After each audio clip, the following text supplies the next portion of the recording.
Hello and welcome to Real Men Feel. This is your host, author, coach, and healer, Andy Grant. Please visit theandygrant.com to learn more about me. Real Men Feel is here to remind men that they are human beings and they have the right to experience and express all of their emotions. We have conversations that most men aren't having, but that all men can benefit from. I believe that the only definition of masculinity that really matters is yours. I love to give any man who is being of service a platform to share his message. I met today's guest, Dustin Bakker, in an online program recently, and I was immediately impressed by his willingness to be authentic and vulnerable and his desire to help other men. After losing his sense of happiness, Dustin began making changes in his life and slowly became aware of what his mind, body, and soul were trying to tell him. Dustin did the research, study, and inner work required to rediscover his happiness. He has gone on to create FOReAL and the Strength of Men. Welcome to Real Men Feel, Dustin. Thank you for having me. It's my pleasure. Let's just jump right in. Tell me a bit about what growing up was like for you. I spent a lot of time alone. I was with a single mother, and she spent a lot of time partying.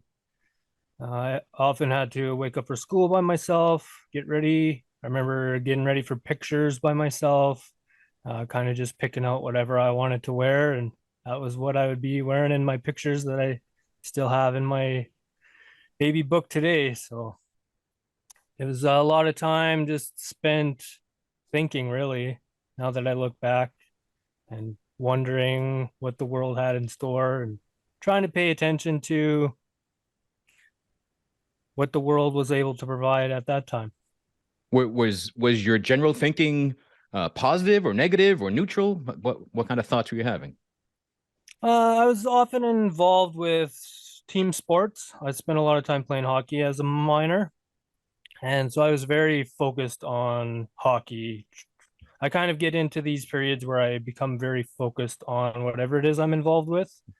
And so it's always been very positive, and I've been able to just come at things from like an individual angle, not really influenced by too much outside because I'm very introverted.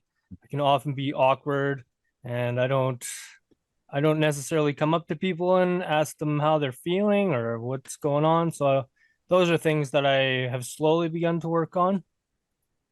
So did you end up following your mom's path of being a partier and doing things like that, or was your isolation kind of last all through high school and such? So, yes, I did party for quite a while, just kind of near the tail end of high school. I got into smoking weed around seventh grade, and that kind of became my connection with many people. Was that meeting up, smoking joints, and just that led to other things. Um, my mom played hockey as well when I was a minor, and she ended up being in a pretty bad accident when I was 11 years old, and she became paralyzed. And so prescription drugs became a part of her life. So I spent a lot of time trying to avoid prescription drugs, and I used marijuana as my coping for many, many years. Since it was just the two of you, were you a caretaker at age 11 for your mom? During that time, she had actually gotten married, and my stepfather, he was a partier as well. And I don't really remember them being home too often. Um, they would they were always gone out partying, and yeah, like I say, just waking up by myself and going to school, getting home to having nobody there, whether they were working or partying. It was a lot of time spent alone. And it was around that time too that they had a daughter, so my sister. So I was an only child for quite some time. So there was some adapting to do with not being an only child anymore. So during that time growing up and spending a lot of time alone and being introverted and a thinker, was that happiness for you, or were you thinking about what was missing? Like, did you have any idea of what life could have been? I've always had this idea that I'm just a small part of this big world. And I used to have like these visions as a kid where for some reason I was like a big blade that would like turn to different like shapes and sizes as it would like move through life. And I don't know, I still haven't been able to piece together what that's actually meant. And it's just been quite the journey of my whole entire life up until this point. Like every day is such a new experience and trying to learn something new. So when did you realize that life wasn't working for you, or that you had lost this sense of happiness? That really came to light. I was with my ex-partner for 17 years. Met her right out of high school. Spent a lot of time partying with her. Became best friends. Got engaged. Bought a house together, and that all sort of fell apart with me partying and not being so faithful. And then I was working night shift one night and came home to a scene that you usually would only think of in the movies. And it was from that point on where I decided to start making changes. Happiness has kind of been filtered in throughout my life before that point. I got into BMXing for quite a while, and I think launching myself off jumps at the skate park was my way of coping during that time. Once, so there was another point too where, so I became a scaffolder right around the time that I met my ex-partner. And so I got right into the trade. That became my new thing to focus on. And I wanted to be the best scaffolder I could be. Kind of, I saw what it was like to be the guy in the office, and that was always my dream for quite some time. And then I fell and got two fractures in my back. And it was from that point where I kind of had to leave my BMX on the garage wall because it just hurt too much to go to work, ride my bike, go to work, and not be able to function to the ability that I wanted to perform at work. And so I began to focus on what it would be like to change from being in the field to work in that office life. I spent a lot of time just getting familiar with legislation and rules, and had those opportunities to become the office role, like superintendent, project manager. And I realized that that wasn't fulfilling my needs either. And so I had to make even more changes. And it was around 2019 when I decided to sell everything and make some huge changes in my life. So I want to back up a little bit. You mentioned that because there are millions of types of movies in the world, and you said it was this movie scene that really made you realize your life with your partner was not what you wanted. Can you be more specific about what happened there? I was working night shift, and I had this crazy intuitive feeling that something was going on, and told my boss at the time that I got to pack up and go home. I got to see what's going on. I opened the back door to my house, and there was my partner having sex on the couch with another dude. And so I remember her jumping up and being like, "You're not going to be too happy." And I was like, obviously. And I ended up kicking the shit out of that guy at that time, broke my hand on his face. And well, just that was like, what have I created? Had you always had that sense of intuition guiding you, or was that something you ignored often? I do believe I've often listened to that intuition. Like riding my bike, I was able to avoid quite a few serious injuries, I would say. And it was always just following that and honoring that, like taking the time to focus and taking the time to just listen and follow that for sure. And so you're currently a scaffolder still, right? Currently still scaffolding. I'm currently a foreman. I decided to go back. I took a job in an area that I had never been in BC, out in Kitimat. And so I just wanted to see that whole side of things, living in camp and gone back to working night shift. So there's a part of me that felt like I was taking a step back, moving forward. However, there's certain aspects that I was still intrigued to want to experience.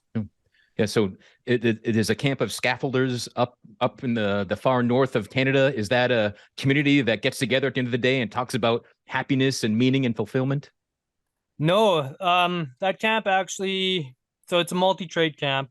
There's various trades from all different genres, from laborers to crane operators, um, electricians. So the camp is brand new facility, and they have provided quite a few amenities, such as having a weekly men's talk every Sunday. However, working night shift limits me from attending that. So there has been kind of some silence on my end until I get back to Drumheller, where I currently reside. And I host a men's gathering every time I'm available. Cool. And what do you do in your men's gathering? I try to just have no agenda, see who's interested in even showing up. I changed it from a men's circle to men's gathering just to change the wording in hopes of having other men kind of be interested just in the word itself. Men's circle to me still sounds kind of like some hippy dippy woohoo shit. And so I changed that so that I could appeal to myself more and to the men that I hope to connect with. Yeah. Cool. And yeah, in that I just try to pass along tools that I've learned. So what are some of the tools you've learned? What did you do in your life to create more happiness? I had to let a lot of things go. Realizing that I have the power of choice and that choice is the superpower that we all have, and choosing to let go of things that I felt slowed me down or got in my way of being my true authentic self, like smoking weed. Never thought I'd quit smoking weed. It was like an everyday go to work stoned, get stoned at work, get home and smoke some more. So I was able to give that up, and I was also able to give up drinking, realizing that waking up hungover is not who I want to be. Remember my mom saying, like, do the same thing over and over, expecting something different. You're just driving yourself crazy, let alone being crazy. So I started to actually think about those things and make the changes. Breath work has become a huge part of my experience these days. And I love the experience that the different breathwork journeys can provide, and the feeling of how close that experience is, of just the ability of my breath to take me on journeys that only taking mushrooms or doing some sort of hallucinogenic would take me on in the past. Yeah. Yeah. I remember when I first discovered holotropic breath work, man, like maybe 2009 or 10. I've probably done it 10 times at this point. And I was amazed, like how, yeah, that I could have what felt like an acid trip at times just from my breath. And I remember talking to people like, if we brought this to schools, like kids would stop using drugs because your breath is free and there's no side effects to this either. It was just amazing. Ooh. Is there one thing that you see as the strength of men, or is it different for each person? The strength of men to me is the connection to emotion and being able to have that ability to express. Expression is our strength. And it's changing it from this, what it's thought to be, to a more emotional connection to that. So kind of getting out of your head and more into your heart. 100%. Cool. And looking back, is that something you realized all along, or like what got you there? I've always been very emotional. Um, Tears have often always been able to find their way to my face, whether I was getting in shit for something, even into my adulthood at work, doing something wrong. Tears would always come, and it's taken some time to realize that I just didn't have the proper ways to express how I was feeling. Mm. Even till like right now, I feel this emotion and I see the changes in my face looking in the camera. And I have more of a pride in that now. Like, there's not a lot of men who are willing to reach that point inside of themselves. And I love having that ability. So, Cool. And did you always love that ability? no. I know that. I knew that answer, and I've lived that answer. So yeah. So what made you appreciate your emotions? Just realizing how it connected me to myself. Um, that true form of connection to my heart, my mind, my body. It kind of brought all the pieces together instead of blocking one of them out by thinking I wasn't man enough or using anger as a defense to, like, what the fuck are you talking about? Like, I've now been able to let all that resentment towards myself go and just find that connection to myself and be proud of it and be willing to express what comes up and not keep things hidden. How do you know? Like, are there is there physical sensations? Like, how do you know you have that connection? I think there's a sensation that I feel kind of in my chest. It's, I guess, comparable to butterflies, or yeah, I think butterflies would be the biggest comparison. And realizing that that is my senses telling me something. So is the your program, The Strength of Men, is that the men's gathering, or are there other aspects to that right now? Currently, it's the men's gatherings. I have a few things that I've been wanting to work on, but taking this night shift role has kind of put those on the back burner for the financial stability that I was looking to create. Mhm. In the meantime, though, I have been able to create a grounding spray I call the Storm. Um, I was I had these thoughts of when did I feel complete freedom, and it took me back to a time when I was riding my bike through Princess Island Park in Calgary, and the smell of wood chips, cedar wood chips, came to me. And I was like, oh, that scent just takes me to this place in my mind where I just want to be. So I was like going to all these crystal shops and finding out more about the metaphysical side of things, getting into smudging. And I was like, there's all these things that are, to me, kind of more appealing to women. Scents that are available are very florally, and there's just not a lot of things available at those shops that appeal to men.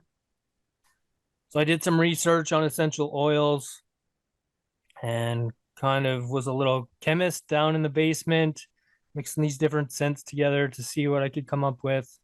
And I was able to mix 8, which is kind of that number of affinity where things keep going around and feed one and it all comes back around. So yeah, I call it the Storm, and it stands for Strength Transforms Our Reasoning Mind.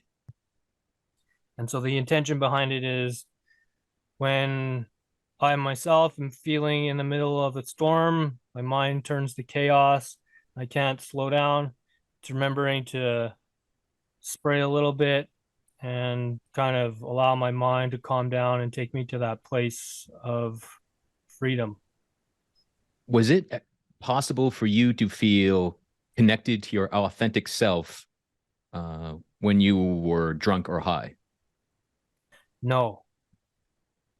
To me, I started to see that those were masks, kind of allowing me to present this image that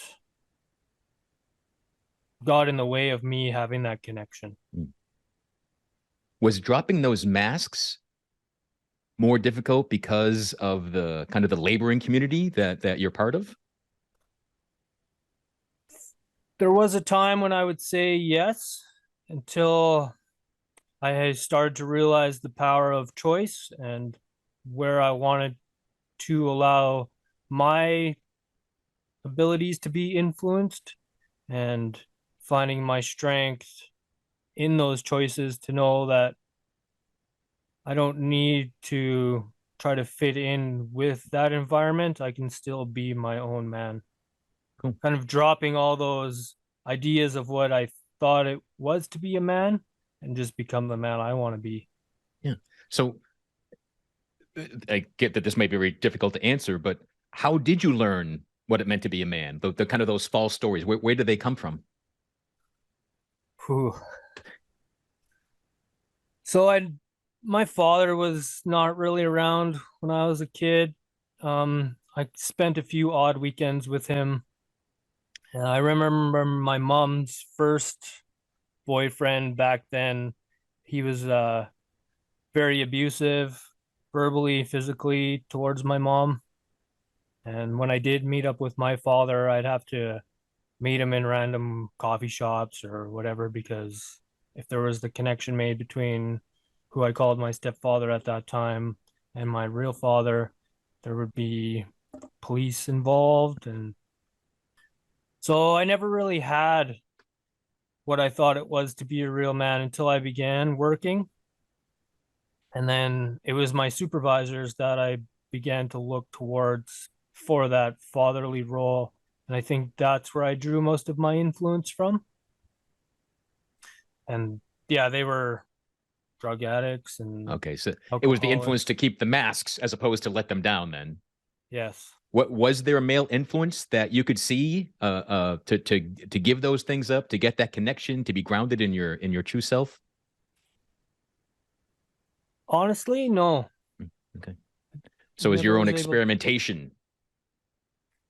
Yeah, it was those feelings that I had to start paying attention to and wondering, like, who am I without these things? And wanting to experience that more than I wanted to experience being high or being drunk. And you have another a project called FOReaLiving. Tell me about that. Real living. So forever outdoors, real living. I was able to, in 2019, while still with my ex-partner, we sold all of our possessions, sold our home, and decided to live on the road. And I wanted to kind of create a brand that brought what it was like, for my vision of what it was like to be for real living, and real living to me, which was the general idea of it is envisioning that I was like a frontier cowboy back in the day and packing everything into my horse and carriage and just hitting the road and see where I end up. I started my adventure in Calgary where we sold everything, went to Vancouver Island, as far west as I could get, and then slowly started to make my way east. Made it to Ontario in 2021. So when I got off the island, that was kind of when COVID kind of really started to come in. And when I got back to Calgary to kind of regroup after that, I was right in the middle of everything being kind of starting to shut down.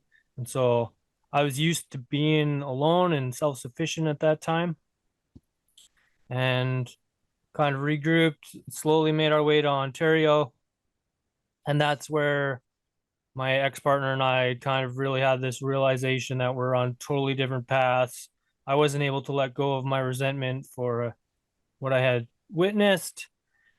And so she decided to fly back to Calgary to start her life over. And I stayed out in Ontario and continued my vision of FOReal living. Is there a particular practice or program or book that helped you that you'd like to share with others? Uh, Into the Wild was the movie that really lit the fire under me, and just all the things that society has kind of programmed me to or conditioned me to believe as normal don't need to be my normal. And so if there's one thing I would recommend, it would be to watch that movie and listen to the songs that play in there, Eddie Vedder, and really just try to take in what it is for somebody to feel that freedom. Of the things that you've learned and experienced, is there one thing that you wish more men knew? The power of our choice. Reactions are a choice. Everything we do is a choice. And just having the strength to know that the choices are made to provide an experience, and those experiences are whatever we want them to be. Do you see kind of the majority of men or people around you just kind of running on autopilot and not making choices, just keep doing the same thing by default? Yes, I would totally think it's almost like a default just by previous choices that they have made, and it kind of just unfolds this lifestyle that they have to just keep showing up for that specific way. As you share more of yourself in your world and in the night shift jobs and in the labor positions and things, well, first, do you do that? And if you do, what sort of reaction do you get? Or Lately, it's been received very well. There has been a change in the mindfulness and expression these days. So it is more well received these days. cool. And everything you've gone through personally and the things that you created for other men so far, does anything stand out that you're most proud of? For myself, it would be the freedom that I have been able to create for myself. Uh, I don't, I've been able to limit my monthly expenses to $700. And to me, that allows this sense of freedom that I haven't felt for years. And it's through the choices I've made. Like, I don't have children. Um, I don't have a home anymore other than like my current partner. I live with her and pay her rent. So being able to have what I feel is my freedom by being able to hop in my truck and go wherever I want. I currently drive a 4Runner that I've well equipped to be able to take me basically anywhere I want to go.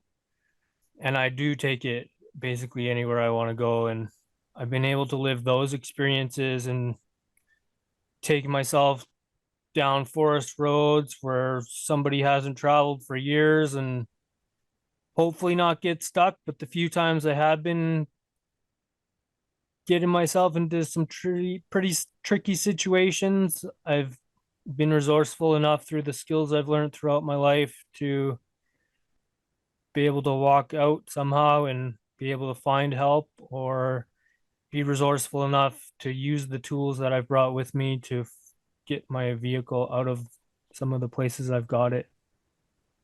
Ideally, what would you like to see the strength of men become?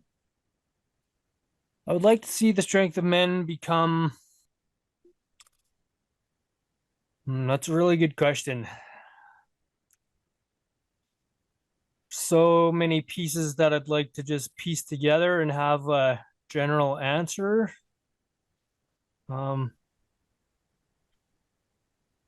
to me, I just want it to be that connection, and I want it to be more comfortable for men to just grab another man and fucking cry together. Just to feel that connection. It is becoming more familiar to many men these days, but like throwing myself back into the construction industry and seeing the side that I've kind of tried to step away from in what I guess is referred to as the toxic masculinity. And I just want that way of expression to not have to be anger or aggression or making fun of others for how they choose to express their feelings. Toxic masculinity has been used so much and become this word, but to me, it's the sense of rigid masculinity, that men must be this one way, and there's these really narrow walls of what masculinity means. And from my experience, you want to push that wider and let all emotions be part of masculinity, not have a toxic version and an open version or a soft version or whatever freaking adjectives there are these days around it. Just like I always say, when someone asks me what it means, like, well, what do you do? Great. Well, that's what a man does.